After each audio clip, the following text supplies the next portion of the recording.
Praise the lord.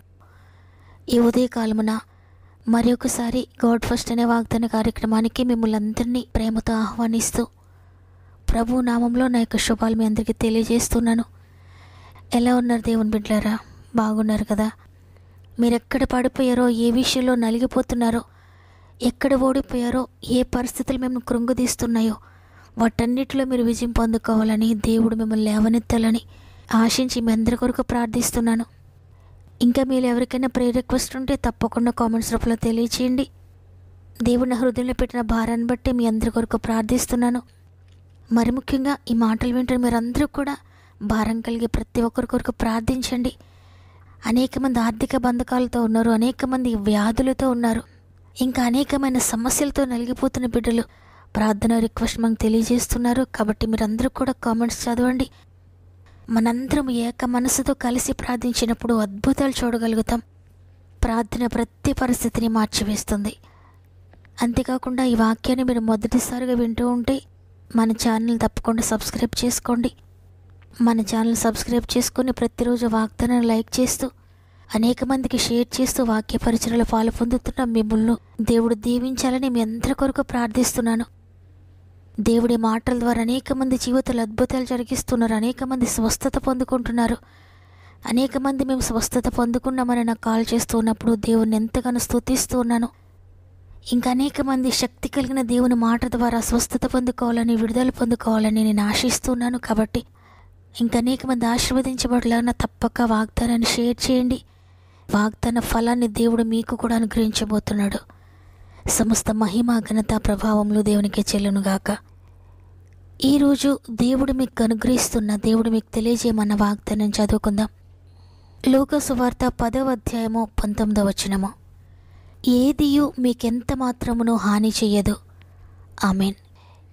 ప్రియ దేవుని బిడ్డలారా, పరిస్థితులను బట్టి ఎంతగానో భయపడుతూ, ఏ వైపు నుండి ఏ హాని కలుగుతుందో, ఎటువైపు నుండి ఏ శత్రువు వెంటాడుతూ ఉన్నాడో, మా కుటుంబాన్ని ఎటువైపు నుండి నాశనం చేయడానికి ప్లాన్స్ వేస్తున్నాడో అని అనేక పరిస్థితులను బట్టి మీరు భయపడుతూ ఉన్నారేమో.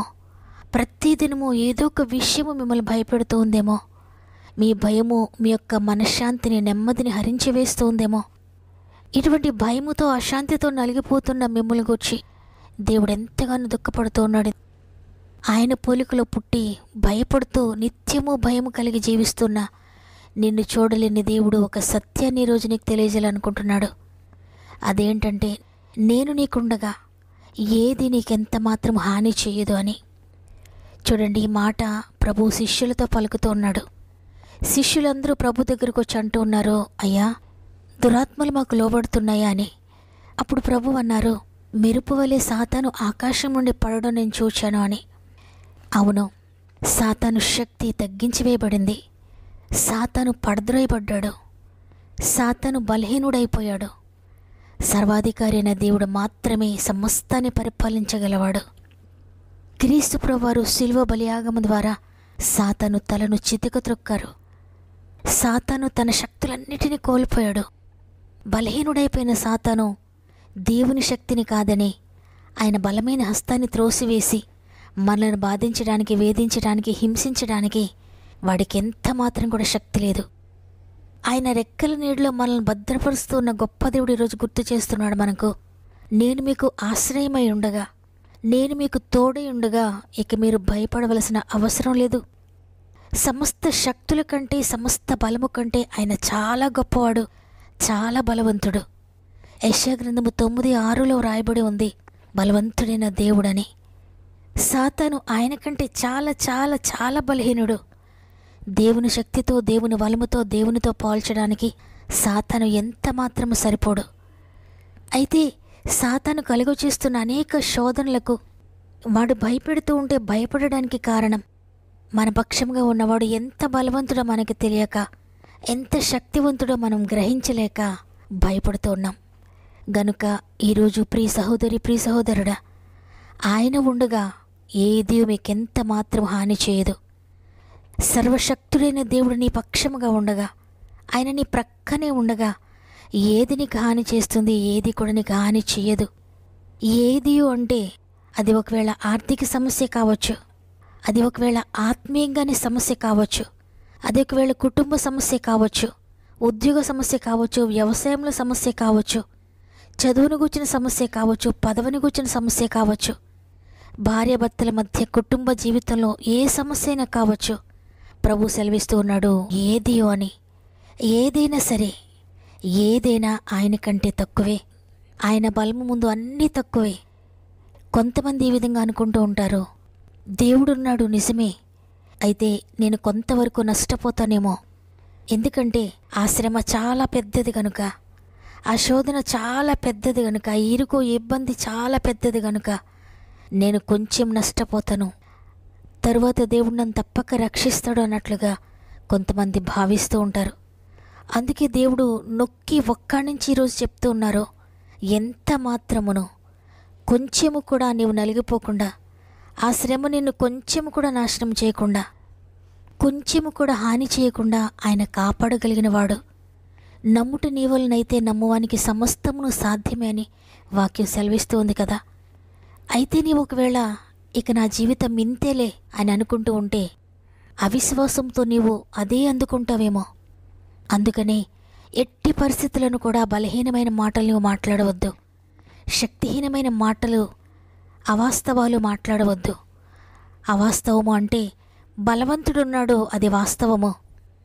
శ్రమలు, శోధనలు ఆయన కంటే చాలా చాలా చాలా రెట్లు బలహీనమైనవి, శక్తిహీనమైనవి, అది వాస్తవం. వాస్తవాన్ని మాట్లాడాలి, సత్యమును మాత్రమే మాట్లాడాలి. కనుక అట్టి సత్యమును అనుసరించి మాట్లాడుతూ, ప్రార్థిస్తూ, పాడుతూ, స్తుతిస్తూ, నిరీక్షణ కలిగి ఉండి, బలవంతుడైన దేవుడు నా పక్షముగా ఉన్నాడు, అందువల్ల ఎంత మాత్రము నేను ఆ సమస్య యొక్క ఫలితాన్ని అనుభవించవలసిన అవసరం లేదు, ఎంత మాత్రము ఆ హాని, ఆ నష్టము, ఆ శ్రమ, ఆ శోధన అనేవి నాకు రావు, ముమ్మాటికి రావు అని అంత బలంగా నువ్వు నమ్మితే అద్భుతకరమైన శక్తిని నువ్వు చూడగలుగుతావు. ఎంతగా నమ్ముతావో అంత శక్తిని, అంత గొప్ప కార్యాలు నువ్వు చూస్తావు. ఎంత చిన్నగా దేవుని అంచనా వేస్తావో అంత చిన్న కార్యాలు మాత్రమే నువ్వు చూస్తావు. గనుక ఈ దినము నీవు ఏది ఎంత మాత్రం హాని చేయదు అనే వాగ్దానం అందుకొని సాతానుతో చెప్పు, శోధనతో చెప్పు, నీ రోగంతో చెప్పు, నీ శ్రమతో చెప్పు, ఓ రోగమా నీవు నాకెంత మాత్రం హాని చేయలేవని, ఓ శాపమా నీవెంత మాత్రం నాకు హాని చేయలేవు, అజ్ఞానమా, ఓ వేదన, దుఃఖమా నీవెంత మాత్రం నాకు హాని చేయలేవు, ఓ కరువు, కాటకాలారా ఎంత మాత్రం మీరు నాకు హాని చేయలేరు, కుటుంబ సమస్యలారా ఎంత మాత్రం మీరు నాకు హాని చేయలేరు. ఎందుకంటే బలవంతుడైన దేవుడు నా పక్షముగా ఉన్నాడు, ఆయనే నా దాగుచోటు అని ధైర్యంగా మాట్లాడు.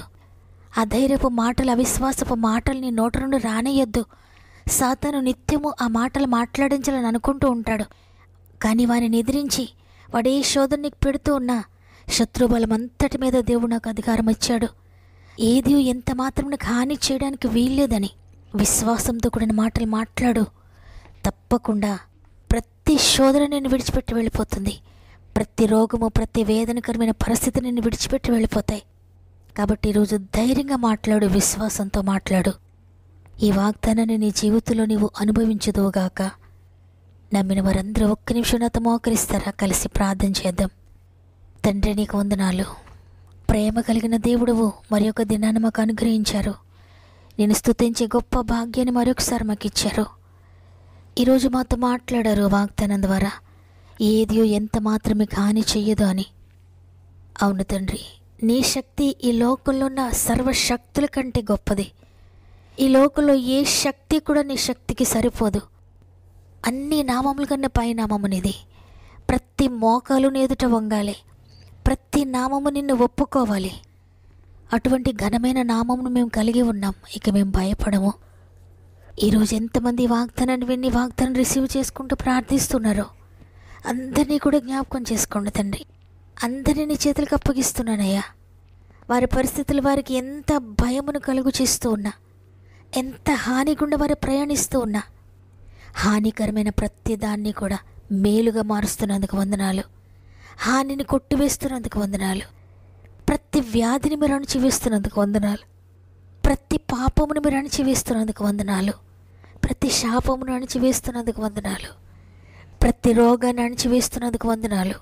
ప్రతి ఆర్థిక బంధకాన్ని అణచివేస్తున్నందుకు వందనాలు. ప్రతి అనారోగ్య బంధకాన్ని, ప్రతి బాధను, ప్రతి నొప్పిని మీరు అణిచివేస్తున్నందుకు వందనాలు. ప్రతి కోర్టు కేసును మీరు అణిచివేస్తున్నందుకు వందనాలు. అప్పు బాధలు మీరు అణిచివేస్తున్నందుకు వందనాలు. ఆర్థిక బంధకాలను తుడిచివేస్తున్నందుకు వందనాలు. ఆర్థిక బంధకాలను తుడిచివేస్తున్నందుకు వందనాలు. ఉద్యోగ సమస్యలు అణిచివేస్తున్నందుకు వందనాలు.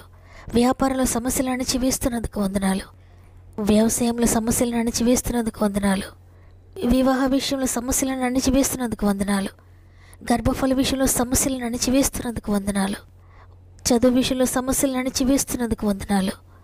గృహ సమస్యల్లో, ల్యాండ్ ఇష్యూస్లో, ప్రతి విషయంలో సమస్యను, హానిని మీరు అణచివేస్తున్నందుకు, గొప్ప జయములని బిడ్డలకు ఇస్తున్నందుకు వందనాలు చెల్లిస్తున్నాను.